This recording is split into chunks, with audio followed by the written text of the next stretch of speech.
This podcast is a collaboration between Costard and Touchstone Productions and the Tales From The Crypt podcast. Frankly, your hack's rays look terrible.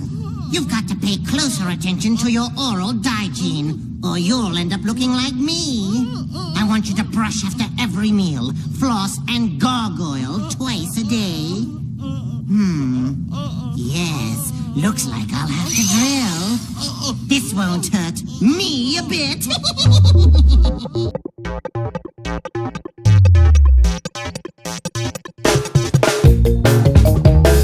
Hello and welcome to another episode of the How Not to Make a Movie podcast.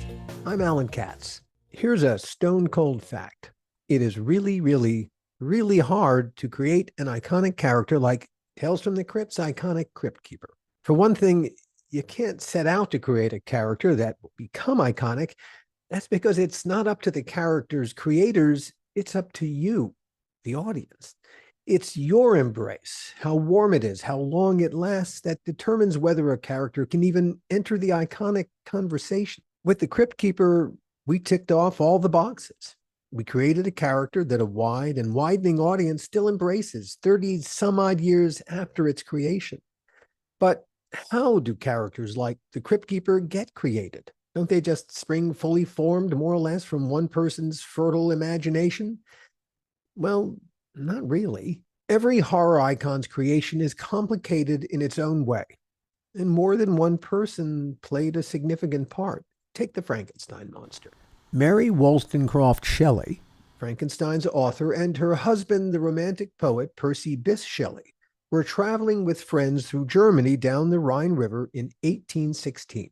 At night, the traveling party told each other ghost stories. Mary and her friends were all intrigued by the latest science, using electricity to spark dead limbs to life.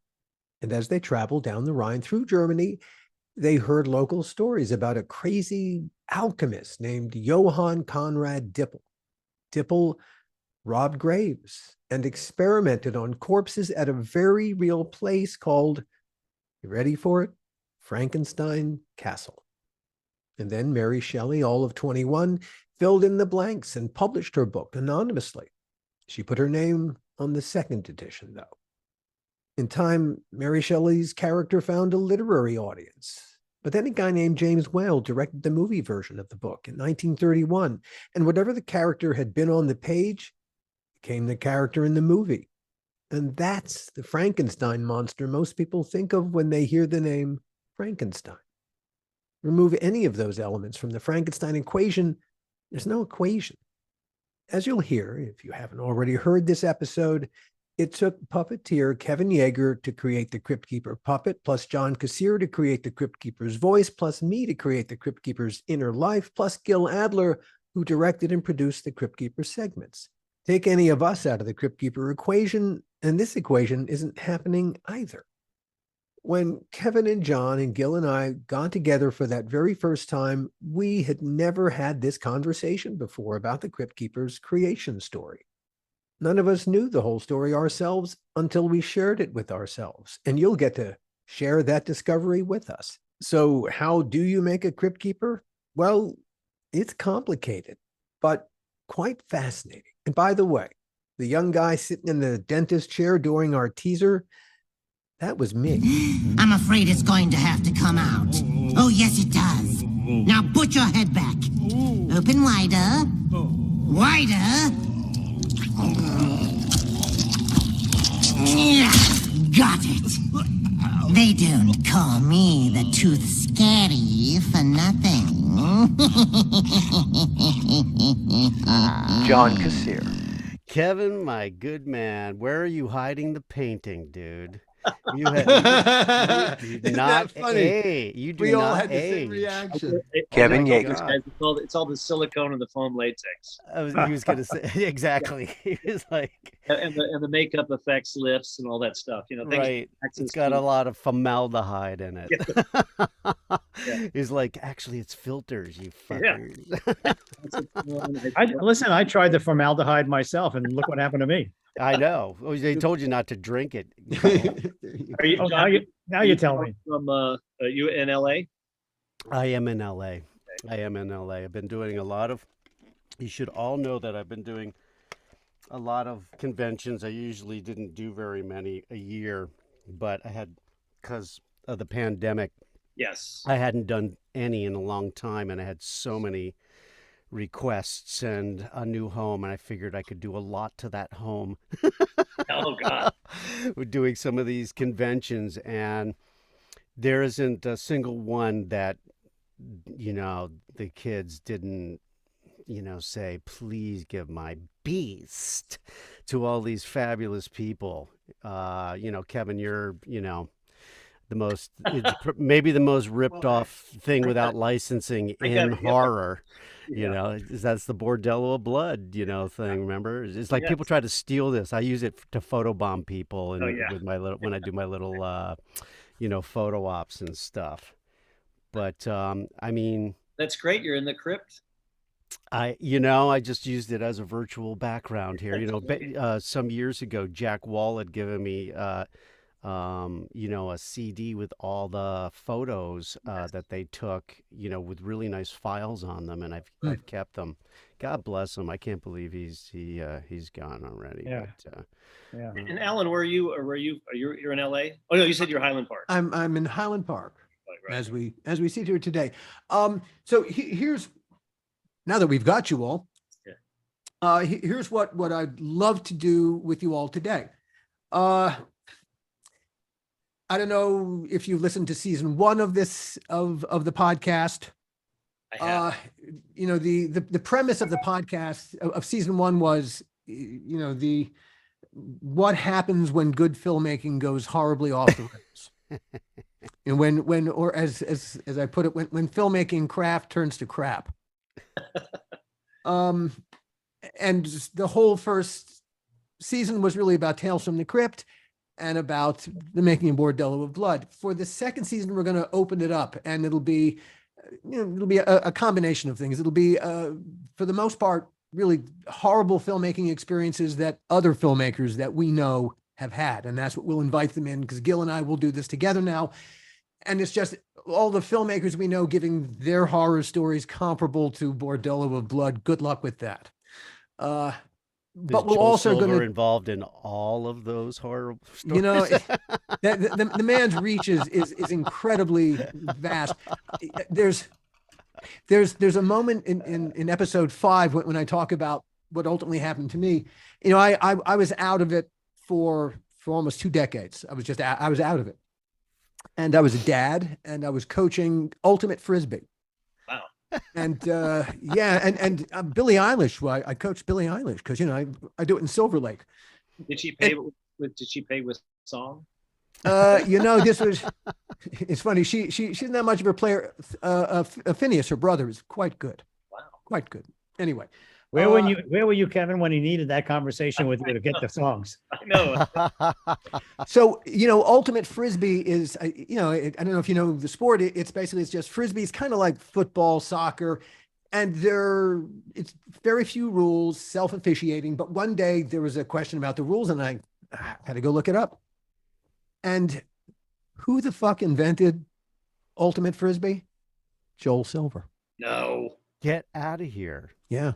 How's that possible? That is the button on episode 5 of season 1. Well, somebody else invented it. He just paid them to, to take it away from them. They paid them nothing to take it away from them. But this is part of angry Frisbee. I would believe you. Yeah, truly. I think Alan, it was the Romanian Joel Silver, I think, that you're talking about. So, it's funny. Joel's reach is staggering sometimes. It comes at you from the least expected places. You got to be so careful. Anyway, what I wanted to talk about, just the 4 of us, really is the conversation that we've never had about each of our roles in creating something that we don't own. Yeah, right. I had a piece of it, and I did see money the first year. And then Jack came on board, and that all wow went away. But we will talk about these things too, because really and truly, this is a conversation that an awful lot of people outside of this conversation would love to hear, because it's never been had. we each have contributed something quite significant to this creation that the whole world knows to this day. There's something to be said for all of us. And this thing of ours that Joel owns. So I want to talk about that, but I also, since in season 1, Gil and I, we had a chance to talk about how we got into this mess before we, and I'm going to consider that the interview is already started. If you guys are good, and I'm recording it. In season 1, I had a chance and Gil had a chance to, like I said, to tell our story, how we got into this, how we got to Tales from the Crypt to begin with. No one suddenly landed there by accident. I kind of did. It was an accident, but I'll get into that. Yeah. Hey, okay. Since you started it, all right. You grew up in Kansas. No, I actually, my grandparents and my parents are from Kansas. I grew up in Ohio. I was born in Illinois, Ohio. Yeah. Okay. All right. I told you, Alan. I told you those red shoes that he clicks 3 times. They weren't his. Yeah. That gets me nowhere. I look really good in them, though. oh, I will bet. No, yeah, and so anyway, this whole thing started for me was I had a shop in Glendale, and I was fortunate enough to be across from Joel Silver's storage unit, and Joel used to come in every so often. He was working on I think it was Hudson Hawker around that time or something like that. And he would come in his Joel way, and he would come in, what are you working on? What are you working on? And I said, I'm just, doing this or that. I had a lot of different projects going on. And one time he would just look around, and I'm telling you, 30 seconds. He'd walk in, would never even say hello. He'd just come in and say, what are you working Joel of him. Yeah. And, what are you working on? What are you working on? And as I was still in sentence telling him, he would walk out. I mean, it just would do this all the time to me. So I said, who is this guy? Who's this guy? First, I have another story. First time I talked to Joel was about doing Predator. It was called The Hunter. That goes way back. And I actually turned it down because this guy on the phone was screaming the whole time. And I said, who is this madman? I can't. And I ended up turning that down, funny enough. And Stan Winston had recommended me for it. Anyway, back to Tales. So he would come over and say this. And he walked in one time and he said, what are you working on? I told him again. And he said, okay. He said, what are you doing next? And I said, I'm going to take some time off and write and direct. And he said, I may have something for you. And that's how I, by accident, sort of in a sense of having this storage unit across from Joel, met Joel, and that's how I got involved with how you got Crypt. Now, but like a lot of us, you'd been circling around for a while. Yeah. Rain. Funny, you did some work on Hitchhiker. Mm-hmm. Yes, with Mr. Adler there. Yeah. You go back in 1987. You were doing mannequin design. Yes. Yeah. We did an episode with James Remar, right? Oh, yes. Remar, yes. Oh boy, that's funny how that connects, because then we all did, of course, a Crypt with. That's right. In fact, that is, I've got James's head in the back. I did them. And the funny enough, my wife ends up doing.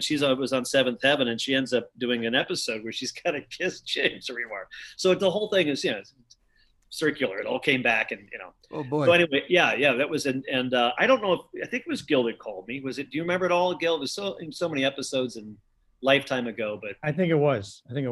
Yeah, but yeah, I think you called me, or somebody contacted me, and then about doing these 4 mannequins of a family that were in a house. I can barely remember the story, but it was. Yeah, it was. Yeah, Carl Schenkel, I think, was the director, German director. Okay. And I actually thought I called you, but I thought I was calling Joel Silver. No. Yeah. And I remember another accident. I've got a picture with me posing on the set, and we shot that in Vancouver, did we not? Yeah. In Port Coquitlam. I actually remember the house. I don't know. I couldn't take you to it now, but I remember it was Port Coquitlam, and I kept thinking, why are we in Port Coquitlam, which is like a 15-minute drive outside of Vancouver? Couldn't we find a house like closer? I just remember how beautiful it was.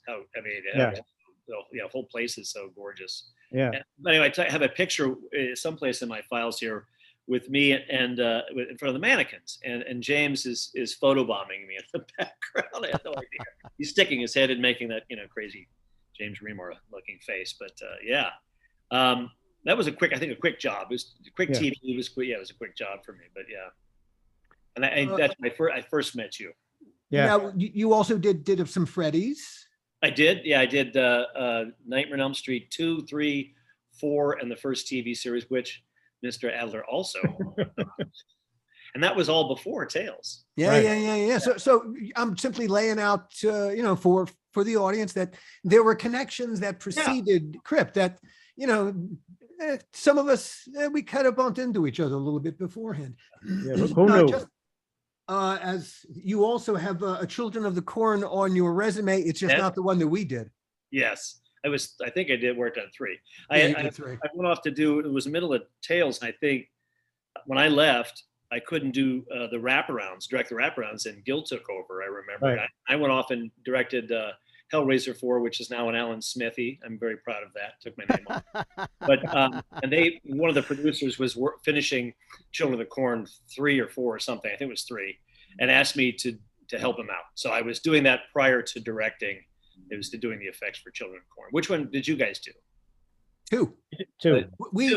We are guilty. I'm sorry, responsible for reviving the whole stupid series. Oh, great!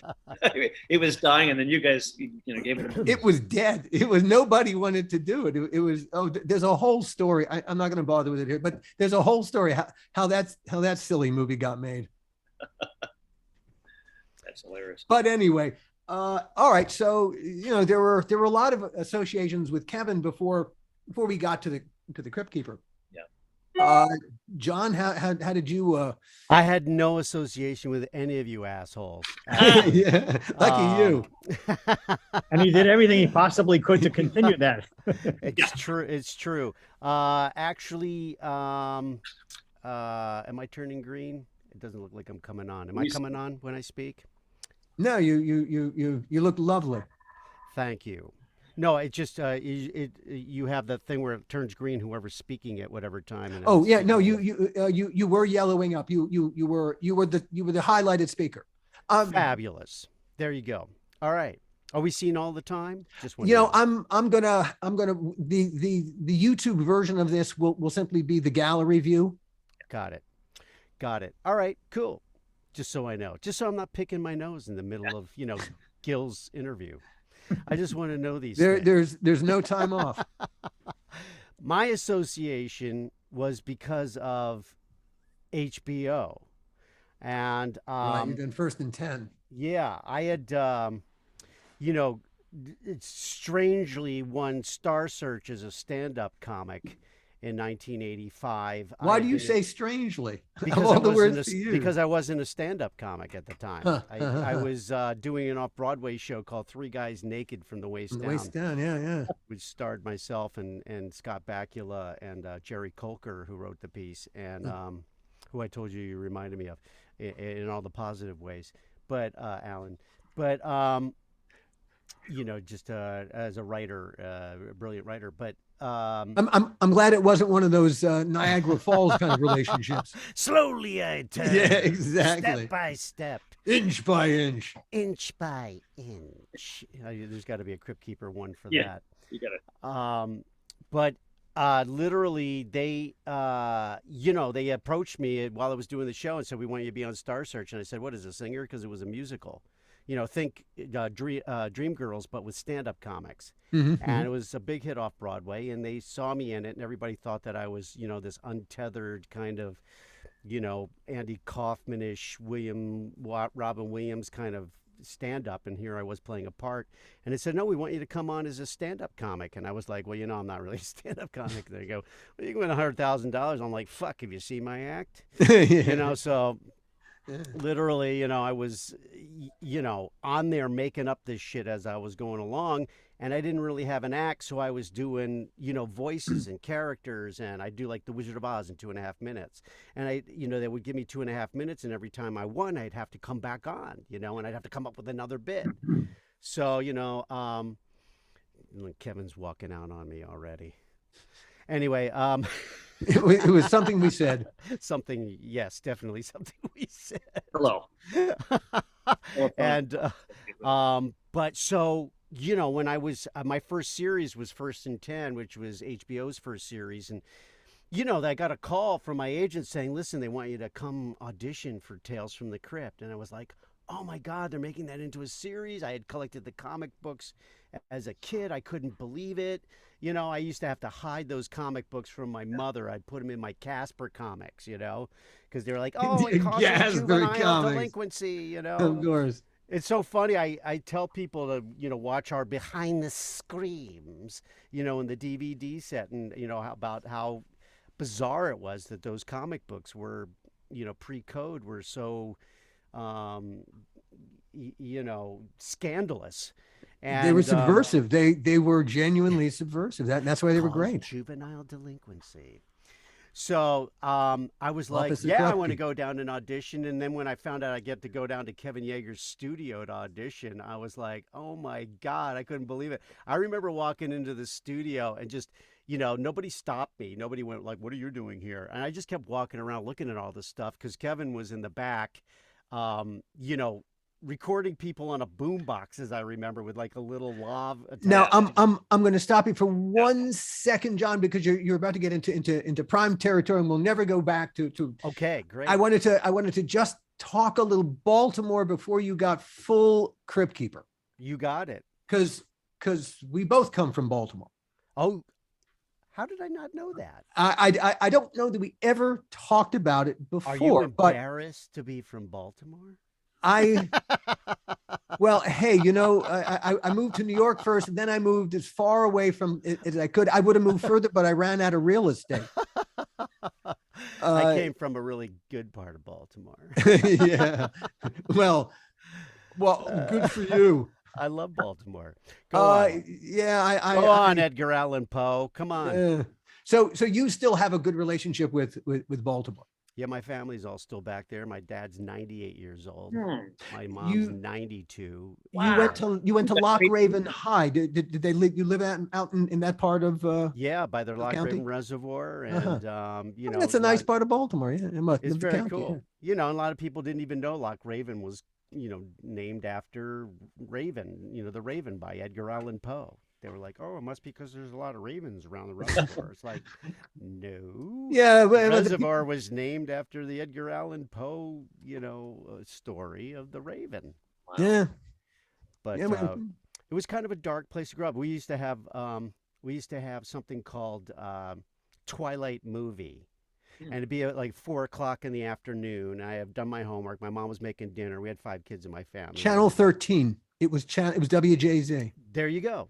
And I watched that too. Keep going. it Keep was going. great. Well, it would have everything from like Doris Day movies to, Attack of the 50-Foot Woman, Mothra. To the Marx whole- Brothers. Marx Brothers. W.C. Fields. Brothers, and then they would also have all the Universal Horror Monster movies and the Roger Corman stuff like Tingler and House of Wax and The Fly and that kind of thing. And so that was everything that I loved. I couldn't believe that all the stuff that I loved growing up was the kind of thing that I was getting auditioned for, so it was kind of fitting, And so suddenly there you are. Now you're in Kevin's studio walking around and you're about to audition for this thing. Now, so you had seen, all right. So was the Crypt Keeper's The Face as We Know Him, was that finished by the time there were were auditioning actors? there were different versions of it, as I remember. Kevin had on one of his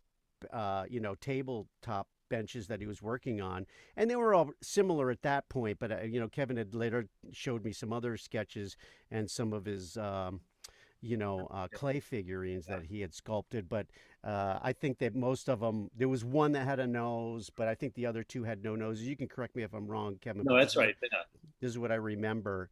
And but they, I generally got the picture of, the rotting flesh and the, and it was funny because there were a couple of other actors in there preparing to audition for Kevin. And I remember them looking at the scripts, Kevin, and going, be careful what you ask for. This is terrible. They're like, what is this shit? Yeah. And I could see them trying to be really scary and mean and all this stuff. I'm like, you guys don't get this. This is fucking Shakespeare to this guy, you know? Yeah. And I'm going, okay, yeah. you got, the Alfred Hitchcock style of punning, and you've got and then of course, I had been doing the Wizard of Oz in my act, and I was like, I'll throw in the Margaret Hamilton laugh and all this stuff.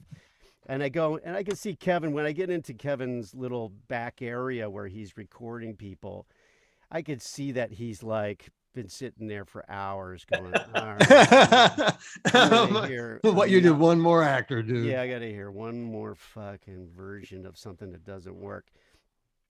And I start doing this for him. Hello, kiddies.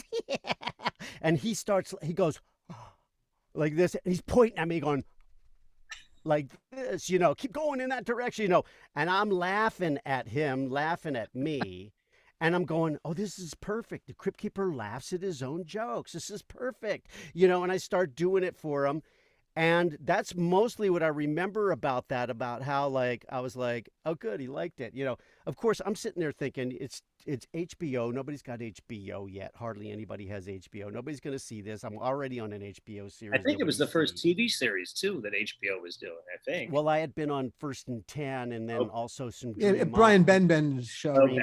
Dream On. I was recurring on Dream On. But those were TV shows. Yeah. This was like the anthology series. I mean, there's a great story that you probably guys all know about how, like, when they showed these in the theater as a cast and crew screening and a promotional thing, that there was some guys sitting in front of me that were like crew guys or something, and they're like, oh my God, this is great TV. And the other guy goes, it's not TV, it's HBO. And the two execs look at each other like, oh, we're stealing that. And they did, it was amazing. But, Kevin, I got a call. They said, Kevin really liked you, wants you to go, see Joel Silver and Richard Donner. And I had to drive all the way out into the corner of, the end of Radford, wherever that hits, like by the Santa Monica, the Mojave Desert somewhere. I don't know where you guys were, but they were in some little trailer that was all like fake paneling, and I did it for them, and they were like, great, we'll see you on the set. And I was like, oh my God, it's got to be the easiest thing that I ever got. Well, you deserved it. Thank you. The deal I made with Joel was about directing and writing. So he said that, you can eventually do this, that Bob Zemeckis was going to be the one to audition and do everything. But he goes off and he was working on, I think, 2 or 3 of Back to the Future. I can't remember. He became unavailable.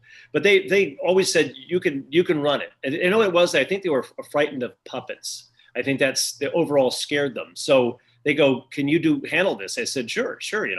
And we had Rick Overton. You remember Rick Overton? Yes. Stand-up comedian. Good friend of mine. Michael Winslow came in, the guy that does all the things from Police Academy. And they did Academy. And they did, nice auditions. But I got to tell you that what happened was, and what I'd had everybody do is come look at the Crypt Keeper so that they could have a visual, right? And, like you said, the rotting throat and all that, and told them what I was doing. Not sure if the nose is going to stay or not, all that stuff. So that's right on with what John was saying. And then I had them first go back with a casting director and just read the lines without me being in the room, because I didn't want to first hear it with seeing John's face. I wanted to, imagine the Crypt Keeper and match that up without seeing that. So that's what I did with everybody. And I remember Michael Winslow came out and he was very, very cocky. He not, I don't mean in a bad way. He was just kind of like, I just gave you the Crypt Keeper. He was like, he said, you don't have to look at anybody else. It was that kind of attitude. Sure. And he just wasn't right at all. I mean, it was like, he did things that I couldn't even understand him. But what got me about John when he came in, and he did the audition first. I mean, he laid it down on tape. It was just cassette tape, back then. I went in and listened to it.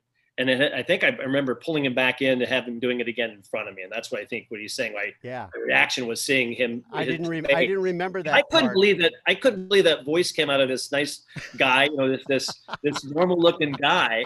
And I wanted to see it for real. Like, what is that voice?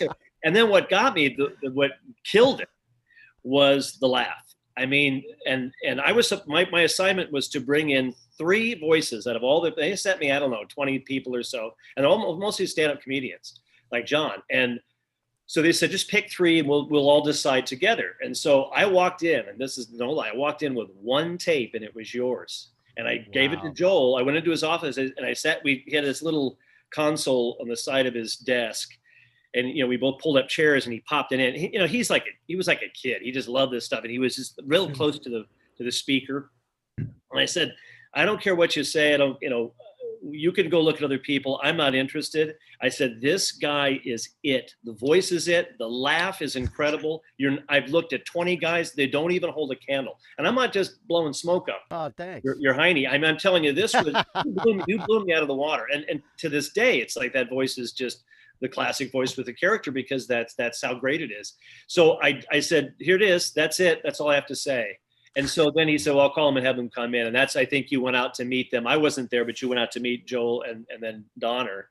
Yeah. But I already said, I'm not kidding. I said, I'm not interested. This guy has, and as soon as Joel heard it, he just huge smile on his face. And he was shaking his head, doing all that stuff. So I knew you were in at that point, but they had to make sure that at least one of the executives had signed off on it too. And that was Dick. That's awesome. So, and that was what I remember, about the whole process and finding John. And that was so happy, because what happens, and you guys all know this, auditioning people, you got to look at it. You just want the person to walk in and give you the character. You just want them to say, here's your lead character, right? And that's what John did. He walked in and it was just like, oh my God. It's like buying a house. It's like buying a house. Within a matter of seconds, this is it, or there's a fatal flaw here. Yeah, absolutely. So it was just I was so happy when he left. I'm smiling now. I was so happy when he left, because it was just like, this is the guy. They're not going to argue with me. I know they won't. And I think that gave me the confidence to walk in, and because, as we all know, it's hard to tell Joel what to do, but I just had confidence, because I knew that they wouldn't say no. It's amazing, because very often, and back then I had been auditioning for, major pilots and stuff like that. Here I was on a series, but it was HBO, which was easier to get. I think I was supposed to do 2 episodes, and they laughed the whole time I worked, and I wound up on it 6 years. Yeah. But first and 10, but the rest of the stuff, they make a contract with you where you're going to get paid $25,000 a week if you get it, and you get nothing if you don't. Yes. And then you have to go be funny in the room. Yeah. And you're like, holy shit. And I was thinking, okay, this is HBO, maybe people won't even see it. And it's something I loved as a kid, and I'm just going to make this as fun as it is. And I already knew that if I had walked out of Kevin's studio and had a lot of fun with Kevin, that was all I cared about. Got to see some of his stuff on the wall and all that stuff. And, so in some ways it became like the easiest thing that I ever got, because it was also one audition thing. Basically, it wasn't you had to go back and have callbacks. That's it. That was it. Let me ask you something, because at one point, either the first year, the second year, something, they came to me and said, we're not being able to make a deal with John. Something happened with your deal. And I wanted more. I wanted more than scale. I wanted double scale instead of scale. Wanted to get paid. Scale plus 20. Something happened, and Joel said, we have to find another Crypt Keeper voice. And I was like falling apart. Like, what are you talking about? So they go out to Burbank, Sound Studio in Burbank. And this old guy, I don't know who it was. This old guy is behind this mic. They said, just go over there and listen to him. So I went over there, and he was fucking terrible. Excuse me. He was so bad. And he looked to me like, at the time, like 58 or something. It was just like, who is some old friend of Donner's probably, I don't know. But he was and kind of thank God. And I just called up Joe. I said, you guys are out of your mind. You guys are out of your mind. I don't know who this guy is. You got to go make a deal back with John. So what happened can you talk about what happened with that? Oh yeah. Well, literally, I had already done 2 seasons at scale. Yeah. Which was fine. And, it is hard work. And I was doing 2 other series. I was on a network series as well at the time. And I was like, you know what? They could pay me double scale. Yeah. Or my manager, she's no longer with us. She died at 40 from cancer, but she used to be right in Joel's face. She was like one of the only people I've ever seen who wasn't scared of Joel Silver at all. She'd be like, Joel, you're sitting at a Frank Lloyd Wright desk. Sell that desk. Whatever money you get for it, give it to John. He'll never ask you for another cent. How's that? All right, I'll give him double scale. Whatever. But literally, we just want a double scale, just to let us know that I was coming in and getting paid something besides scale, because they never gave me more than a day player contract. Yeah. I mean, like you were saying, once they started licensing it, they were licensing the show for nothing. I was getting residuals for 13 cents. I was just like, that's because how little they paid me. But it was fine. Everybody was working for what they could get paid to make something really special. But, they were such jerks about it. I was like, who cares? It's like, I love doing this show, but, you guys can pay me double scale. And they were like, well, we're going to fire you then. Yeah. That was just a big threat. I think the whole thing of seeing this other guy audition was something. They were just trying to say, hey, yeah, we're in auditions for other people. Just they could manage that. Now, this was after the second season?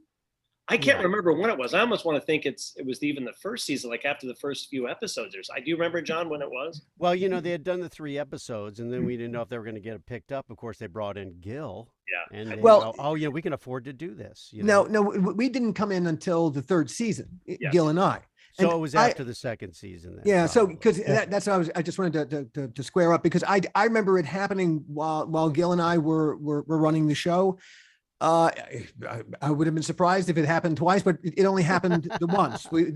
Joe only tried to can your ass once. He tried to can all the puppeteers at one point too. Oh, yeah. I was going to say that. I was going to say that. He called me in the office. I brought my younger brother Chris with me. You guys remember Chris at all? Sure. We're still working together, but I said, you got to see, I want you to be a witness. I don't know what's going to come out of this guy's mouth. So don't come in. And at one point he said he just would work himself up into like this, anger. Yeah. And, being the powerful producer, front that he put on. But he said, if I could take all the puppeteers, because what he wanted to do was get it down to one puppeteer. I said, Joel, if it's not broke, why fix it? It's working. There's 6 people, and we may be able to shave one off, but to do all that now, it's a whole reworking. It would cost more money to figure that out. You need computers, which we're just starting, to record and play back. I said, let's just keep it. And he just started worked himself up. And so he started screaming, if I could take all the puppeteers and put them in a box and sink them to the bottom of the ocean right now and get away with it, I would do it. I would fucking know. He's screaming, I would do it, And I just looked over at my brother Chris, like, you taking all this down? Because if he gets it, I wind up in a box in the bottom. Yeah. Make sure to write clearly. So that was just a funny thing. The first time I came in to show Joel the pictures of all the sketches I did, he keeps me waiting. Like I remember Gil and I waited for 45 minutes one time in his lobby, like everybody, right? Sure. He says, okay, Joel, see you now. And I walk in and he's on the phone, pacing back and forth. And this is when he was before he took over Donner's office, when he was in his smaller office. And I looked to the side of the couch, and Steven Spielberg is sitting down, not to drop names. He's sitting there on the couch, patiently waiting for Joel to talk to him. And he hadn't talked to him yet. So he goes, waves me in, sit down. And so I go to sit down, and I say, hey, how you doing? I look over at Steve, and he goes, fine, how are you? Fine. And then I said, are you here for Tales? He said, yeah, I did this show, what was that show that he did? Not Tales, it was... Amazing Stories. Amazing Stories, yes, Amazing Stories. So, and he said, Joel wants to be involved with this, and I'm not sure, And I said, I'm doing the host of the show, and so I pulled out the book. And so Stephen and I are looking at the pictures, and he picked one that he thought. I said, well, if you were to pick one of these, which one it would be? It was my least favorite that he picked. But he picked one that had like a riffraff from Rocky Horror looking kind of character that I did, and that was his favorite. And then finally Joel gets off, and then Stephen, they had a few words about, no, I'm not interested, and thank you for bringing me in. And then he split, and then I finished my meeting with Joel. But that was kind of a funny little thing. Awesome. Spielberg. So he had a little bit to do with Tales from the Crypt. That's awesome. He did hire me to come back and do a cameo in Casper. Oh, yes. Because he loved the Crypt Keeper so That's much. Right. Yeah, I had auditioned for one of the uncles, with the 3 ghost uncles, and I didn't get it. But then my manager calls me and goes, I just got a call from Steven Spielberg. I was like, what? They go, yeah, he asked if you would be so kind as to come do, and obviously he had made a deal, with Joel or whatever to have the Crypt Keeper do a, and obviously they would have needed you or and the we went on puppeteers. set and did it, And so you had pre-recorded, of course, but yeah. So, they called me, and I was like, how bizarre, bizarre. To go, oh, he loves the Crypt Keeper. So he didn't pick the right one, but he wound up loving the one you picked. yeah, I guess so. So anyway, It's all on you, Alan. that's all on you, babe. Yeah. So then when Gil and I told the story in the first season, how we got sucked into this, Gil was HBO really trusted Gil with problematic shows. He had just solved a big problem for them on their, the Vietnam War stories in Savannah. And suddenly they had this show called Tales from the Crypt with these big executive producers. And the second season had gone wildly over budget. And there's going to be one more season, just a third season, and someone needed to see it out. And so I think the expectation was that Gil would manage the budget more prudently than it had been managed during the second season. And I was Gil's writing partner. And I think what got me in the door, being Gil's writing partner got me in the door. What I think sold me to Barry Josephson was my whole approach. Really, I love the comics as well.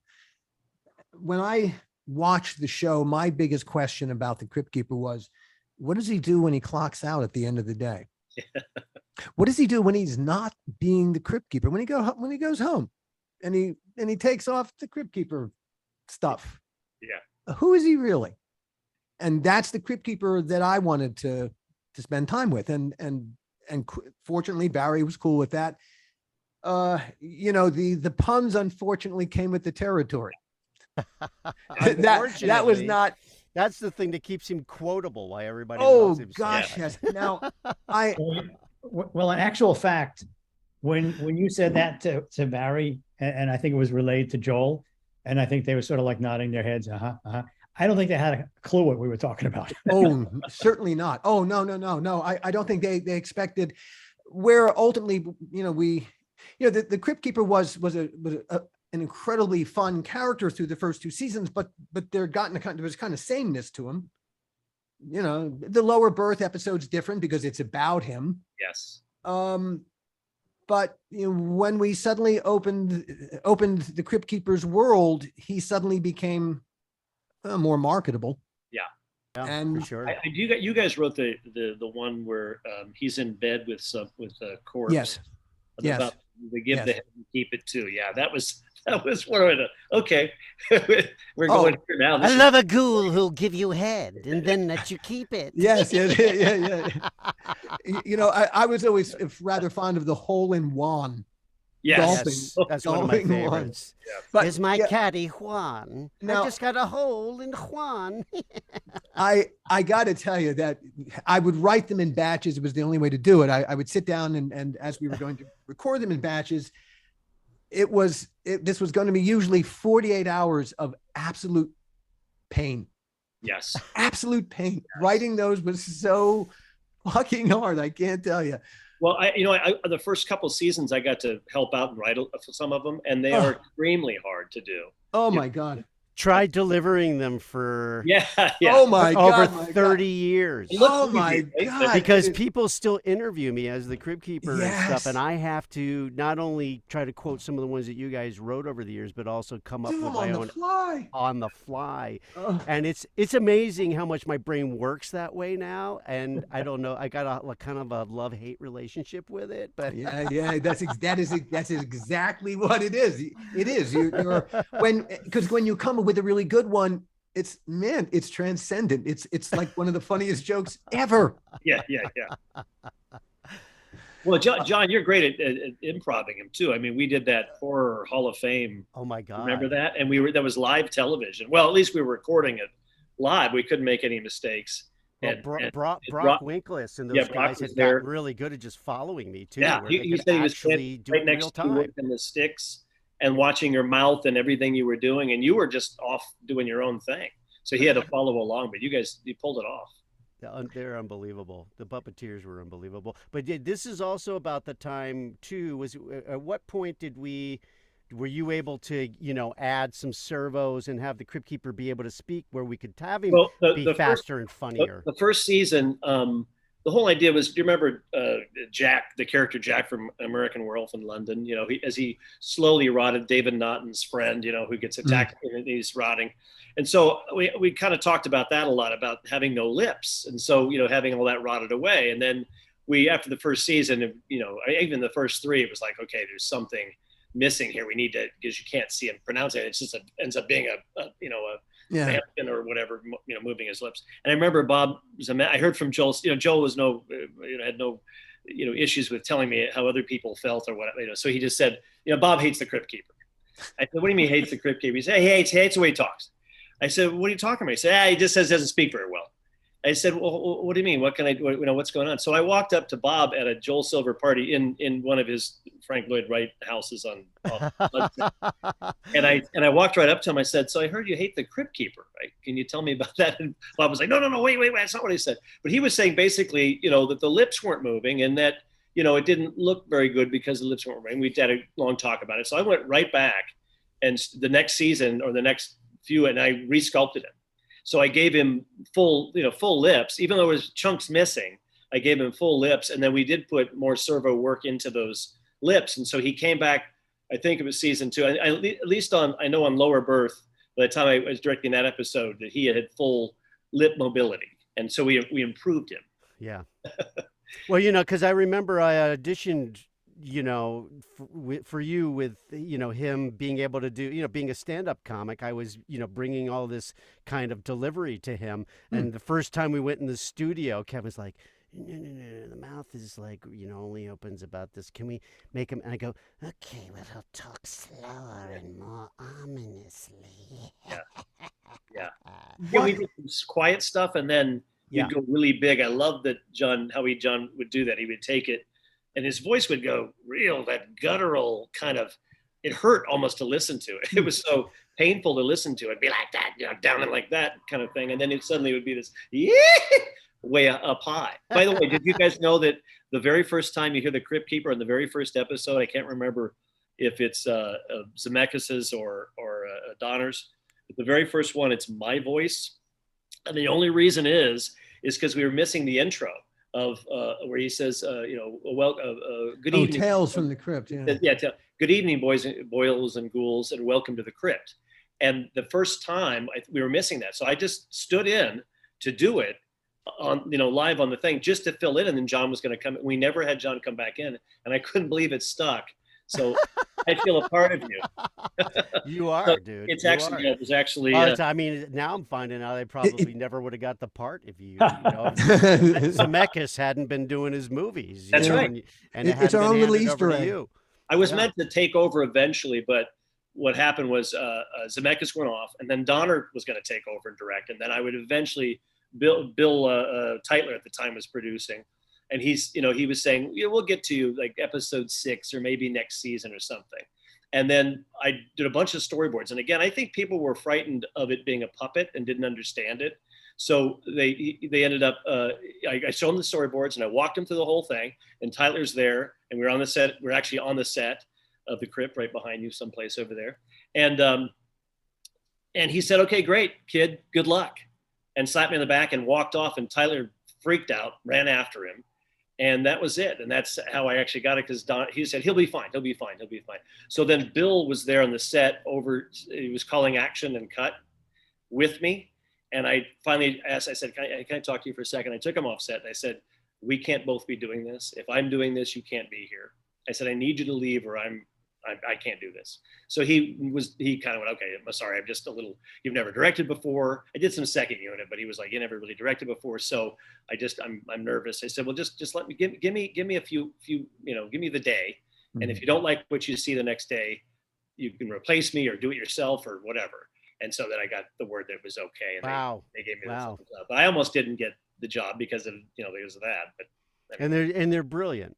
I mean, they're fucking brilliant. Oh my gosh. There's little did we know And now that I'm go to a lot of conventions and stuff, at first over a certain number of years of the show, being moving its way to sci-fi and this kind of stuff, I would go to a convention and some people would come up, oh, I love Tales from the Crypt, blah blah blah blah blah. But once we got to the age group of kids who had been sneaking to watch this show, became adults, young adults, my lines turned into huge lines of people who swear that the Crypt Keeper was their gateway drug to horror. Wow. And I say that as a joke to them, and they don't laugh. They go, yeah. I'm so glad to have popped your scary. I can't tell you how many times Alan and I were asked, and we at some of these conventions, and they would say, okay, so can you reveal now, like, who's the actor that plays the Crypt Keeper? Yeah. And we would say, there is no actor. And they go, come on, you could tell us. And I go, it's a puppet. He's a puppet run by 5 guys. They go, yeah, come on, it's an actor. It was always, even as someone who was part of the group that made the Crypt Keeper, watching the Crypt Keeper come to life on set was always quite, there was a strange bit of, I'll use the word magic for want of a better word. And though, hey, I sat in the recording studio with John, I watched him record it. I hear the damn beat track. I see all the puppeteers. And then, Kevin, you'd call action and suddenly he'd come to life. The funny thing is that same thing happens to me whenever I do an animatronic. There's a lot less animatronics, obviously, today, but every time I put that first skin on and fire up the mechanism and have it and do it to a recording or something like John's voice, I have the same exact feeling, even though I did it all. You when you put it together, there's something about your element, the writing element, and then John's voice and all this stuff, and having those 3 things come together in front of you, and you're going, well, I know I was such a big part of this. And it was magic for me too. It has the same effect every time, whether it was Chucky or anything that I did. As soon with Brad Dourif's voice or whatever, the whole thing coming together, the writing and stuff. It is. I atheist that I am. There was something spiritual took a hold of the damn thing. I always tell people, I don't. This may sound weird, but you feel a little bit like a creator in a sense, the creator or something by putting together. There's something that didn't exist before. And now it's alive and moving, even though you hear the servo motors and you know that you're playing back John's voice and all that stuff. But something about all of that together, it is a magical moment. And it soon fades. So much so that's why we had a children's audience. I mean, every single one of them tells me they were walking by the TV and they'd hear this voice and they'd go over there and they'd see this thing moving and they were like, it scared the shit out of me, but I had to watch it. Yeah. It's like the roller coaster effect where they go, we're going to go on that. And you're like, no, I'm not going to get on that. And then you do finally go on it. It's like, oh, I want one bigger. I want one badder. I want one, it's like that kind of thing. And the fact that Kevin, go ahead. I'm just thinking that, what you were saying earlier, I think we all shared that because whether we were writing the puns or writing what he said and figuring out, is he a doctor? Is he a beetle? Is he a chiropractor? When we got to the place where it all came together, yes, it was just so tingling. Yeah. It was so painful in the sense that it was so hard to get there. Yeah. But once we got there and it was like mesmerizing. I mean, it was like as we were doing it, it was like wow, And then whether you were directing Kevin or you were directing Gil, you'd yell cut, and he would deflate. He would just, and suddenly, like all the magic just drain right out of him. And that's right. He's a damn puppet. Yeah. He actually got that cue from Kevin and myself because we would deflate as well. As we said, the 2 of us. You should see me at the end of cut. But it was quite a when I. Writing for the Crypt Keeper was far more of a profound experience than I ever thought it was going to be, and I wanted that to have that experience. It It was transcendent. I went through a lot of years. I went through a lot of dark years. We talked about that during season 1, where I denied.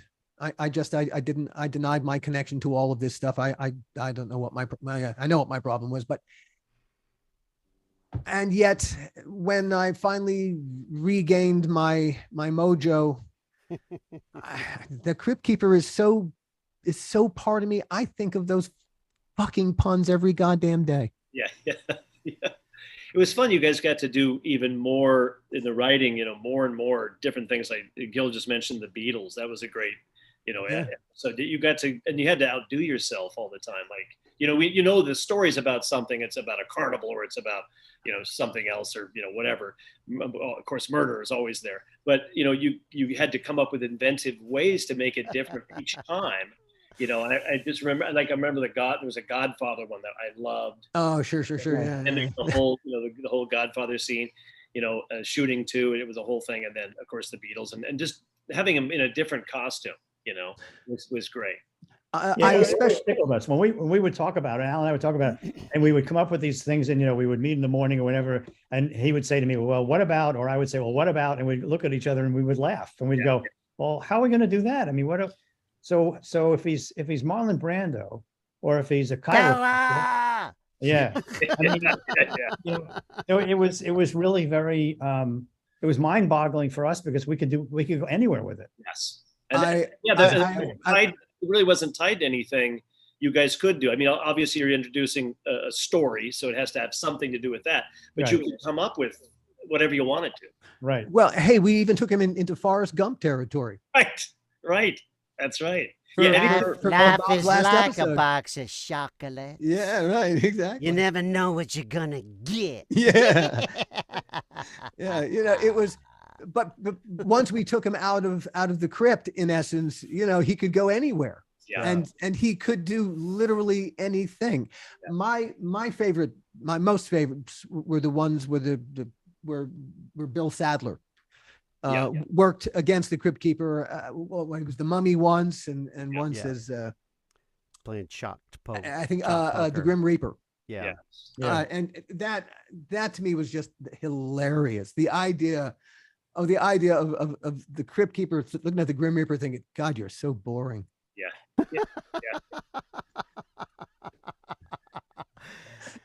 People ask me about the one from Oils Well That Ends Well all the time, where the Crypt Keeper's watching me on camera. The other actors are good, but this one is a regular Gory Cooper, a Robert Redford.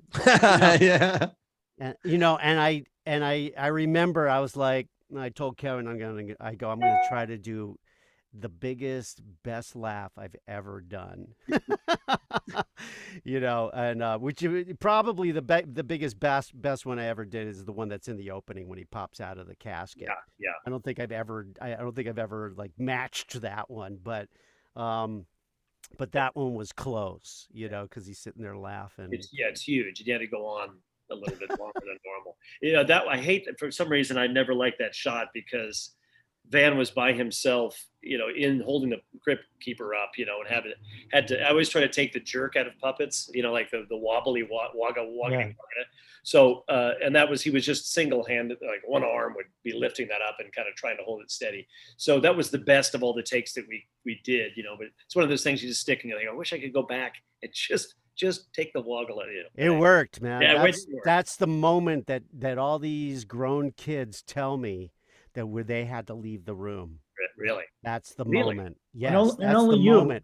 And only you, being the perfectionist that you were then, and you probably are now, and what work, you would see that. Yeah. But the audiences, and even I don't think I even saw it, or it didn't bother me if I did see it and I acknowledged it. It never for a moment took me out of it or made me feel like, oh, we should do that over.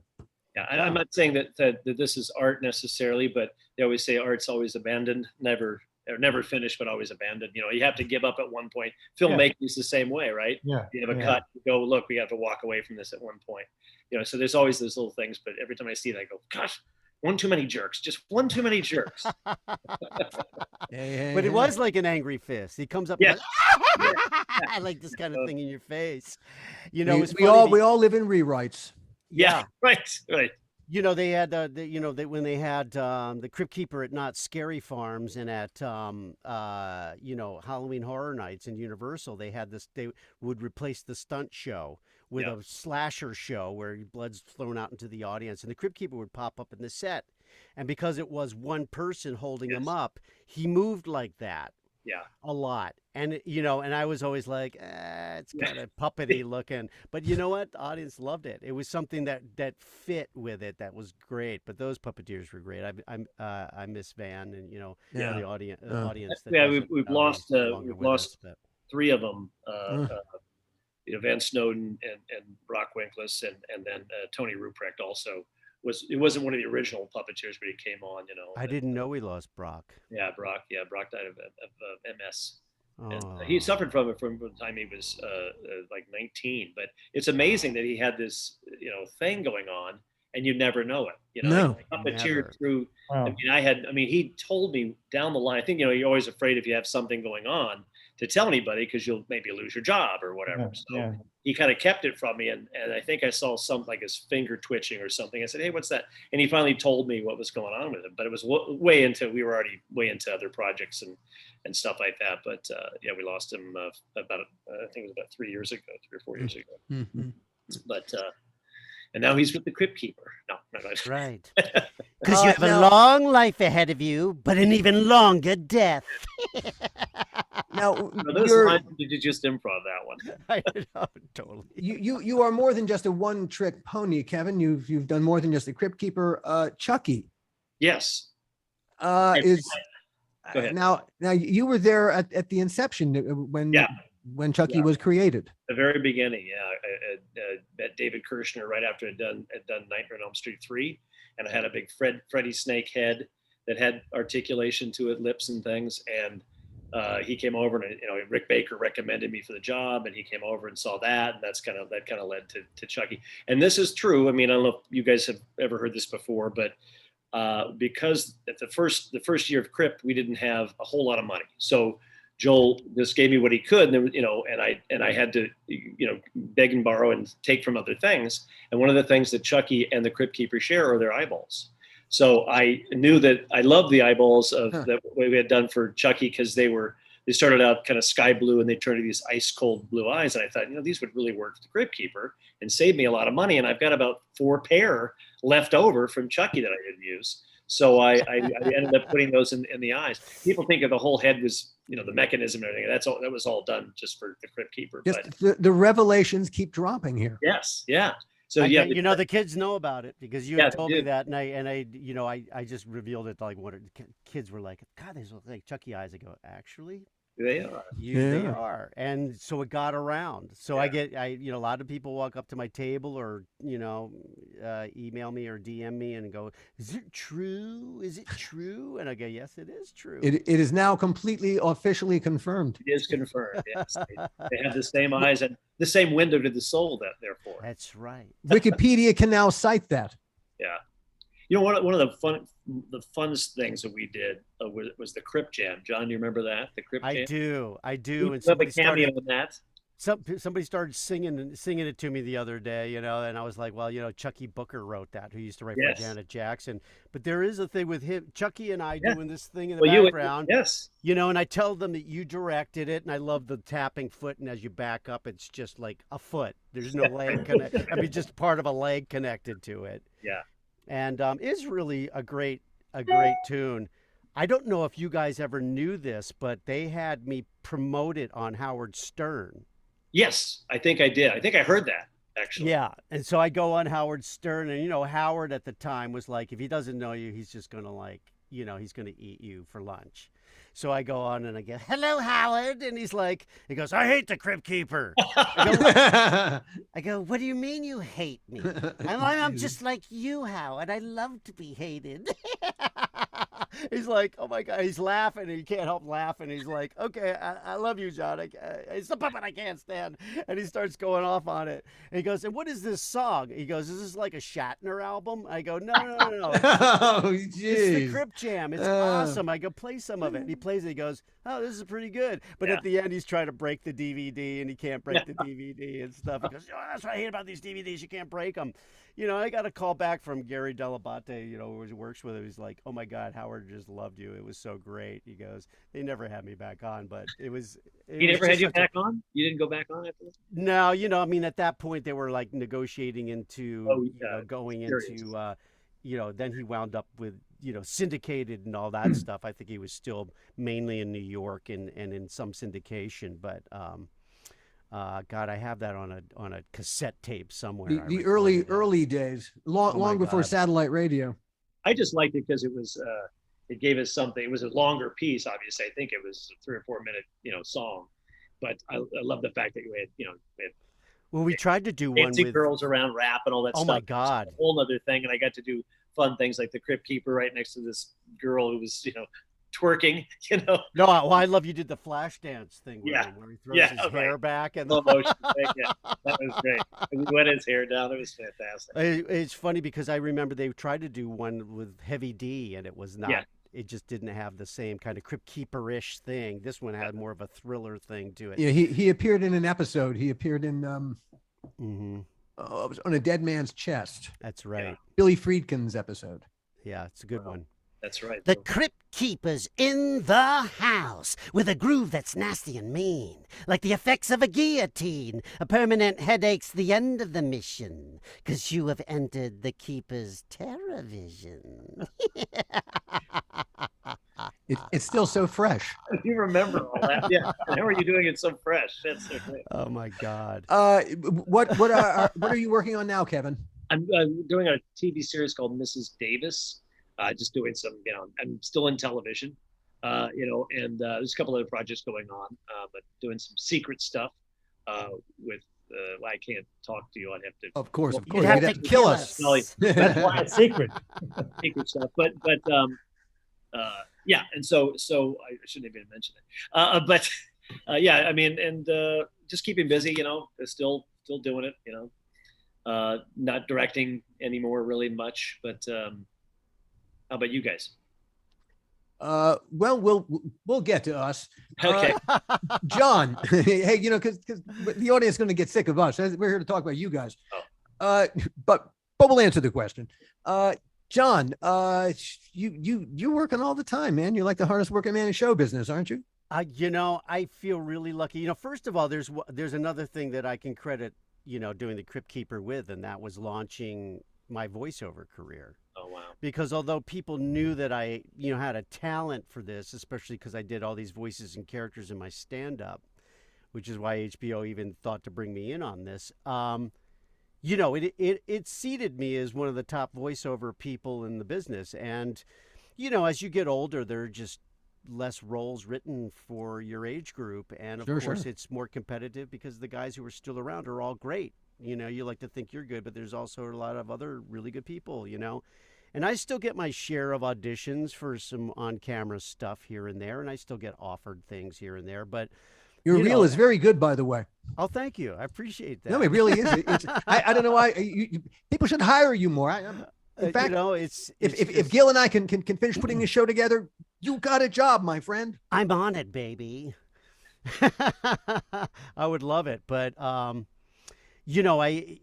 literally, you're not counted out by anything that, as a voice actor. During the pandemic, I have my own little, sound studio. This is not actually it, although it looks like it. I do have the microphone here. Here we go. Here, we can push that right in there. But, I was able to do some major, Disney pictures, and I worked for Illumination, and I worked on the new Ghostbusters, and doing the little marshmallow guys and some other stuff, along with another group of crazy voiceover guys, and that kind of thing. And so you could play anything, any age group, any gender or anything that's not alive or human. So, I did Flora and Ulysses, which was the big Disney kids movie last year. Right. As they go, oh, he did Miko the raccoon. He must be able to do a squirrel. Okay. So squirrel must be within his range. Exactly. So rodents are your range? To know that, yes, to know that's in your wheelhouse is it's a turning wheel. But so do you do other mammals? Yes. What size mammal do you go up to? So what happened then was, it's so ironic. It's to be expected. John Kassir, the guy with the studio in his house, his sound system breaks down and begins projecting through Zoom. It's like a noise in a horror movie that they're trying to kill you with. We only scratched the surface of all of those stories that we had from back then. Yeah, there was much more pain than we were let on. Surely, we've gone easy on ourselves, but hey, see you next time, everybody. The How Not to Make a Movie podcast is executive produced by me, Alan Katz, by Gil Adler, and by Jason Stein. Our artwork was done by the amazing Jody Webster, and Jason Jody, along with Mando, are all the hosts of the fun and informative Dads from the Crypt podcast. Follow them for what my old pal the Crypt Keeper would have called terrific crypt content.